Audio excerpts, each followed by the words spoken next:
Hi, welcome to Manna foods. இன்றைக்கி வந்து chicken white kurma நம்ம பண்ண போகிறோம். இந்த வெயிலுக்கு வந்து நிறைய மசாலா இதெல்லாம் போட்டு இல்லாமல் இட்லி, தோசை, சப்பாத்தி, பரோட்டாக்கெல்லாம் மேட்ச் ஆகிற மாதிரி ஒரு ஒயிட் குருமா எந்த மசாலாவும் படாமல் பண்ண போகிறோம். சூப்பராக இருக்கும். ரொம்ப ஈஸி ரெசிபி. கம்மி இன்க்ரீடியன்ஸ் தான் வேணும், சீக்கிரமாகவும் செஞ்சிடலாம்.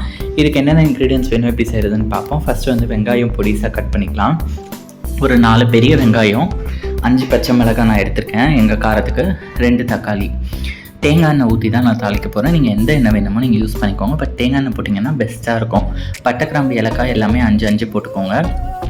ஒரே ஒரு அன்னச்சிப்பு போட்டு அது பொரிஞ்சதும் பொரிசா வெட்டின வெங்காயம், அது கூடவே 3 பச்சை மிளகாய், ஒரு பிரிஞ்சி இலை 2 பீஸு இது போட்டு அதுக்கு வேண்டிய அளவு உப்பு போட்டு வதக்கிக்கோங்க. 1 டேபிள் ஸ்பூன் இஞ்சி பூண்டு பேஸ்ட்டு அது போட்டு 1 நிமிஷம் வதக்குனதுக்கப்புறமா 2 தக்காளியை வந்து பீஸாக கட் பண்ணி சேர்த்து வதக்கிக்கோங்க. அது வதங்கிட்டு இருக்க கேப்பில் பெரிய தேங்காயில் அரை தேங்காய் மிக்ஸி ஜாரில் சேர்த்துக்கோங்க. 3 பச்சை மிளகாய், அதுக்கப்புறமா 1 டேபிள் ஸ்பூன் அளவுக்கு கசகசாவும் 10 முந்திரியும் தண்ணியில் அரை மணி நேரமாக ஊற வச்சுருந்தா அதை மிக்சியில் போட்டு நல்லா நைஸாக ஒரு பேஸ்ட்டாக அரைச்சிக்கோங்க.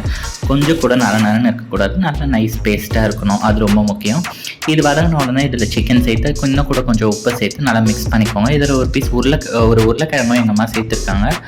அது கூடவே வந்து ஒரு கைப்பிடி புதினா, ஒரு கைப்பிடி வந்து கொத்தமல்லி, இது போட்டு நல்லா மிக்ஸ் பண்ணிவிட்டு நம்ம அரைச்ச பேஸ்ட்டை ஊற்றி வேண்டிய அளவு தண்ணியை ஊற்றி நல்லா மிக்ஸ் பண்ணி விட்டு தயிர் சேர்க்கணும். இதில் வந்து தயிர் வந்து புளிப்புக்கு வந்து பேலன்ஸ் பண்ணுறதுக்கு ரொம்ப முக்கியம். தயிர் வந்து ஒரு 2 குழிக்கரண்டி சேர்க்கணும். இல்லை உங்களுக்கு புளிப்பு ரொம்ப வேண்டாம் அப்படின்னா நீங்கள் கொஞ்சம் கம்மி பண்ணி கூட சேர்த்துக்கலாம். இதை சேர்த்து நல்லா மிக்ஸ் பண்ணிவிட்டு மூடி வச்சு ஒரு 3 விசில் விட்டுருங்க. திறந்து வச்சு குக் பண்ணால் ரொம்ப லேட் ஆகும், கேஸ் வேஸ்ட் ஆகும் அப்படின்றதுனால இண்டக்ஷனில் தான் நான் இன்றைக்கி பண்ணுறேன். மூடி வச்சு 3 விசில் விட்டுருங்க.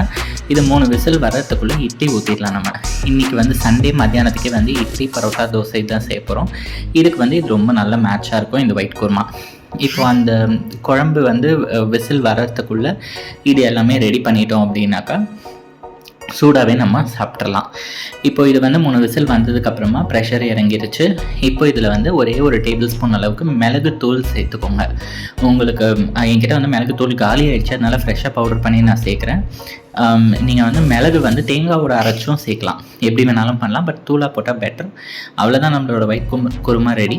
இது வந்து நான் ஆல்ரெடி சொன்ன மாதிரி இட்லி, தோசை, சப்பாத்தி, பரோட்டா எல்லாத்துக்குமே சூப்பராக இருக்கும். செஞ்சு பார்த்து உங்களோட ஃபீட்பேக் அண்ட் கமெண்ட்ஸ் வந்து எனக்கு தெரியப்படுத்துங்க. தேங்க்யூ.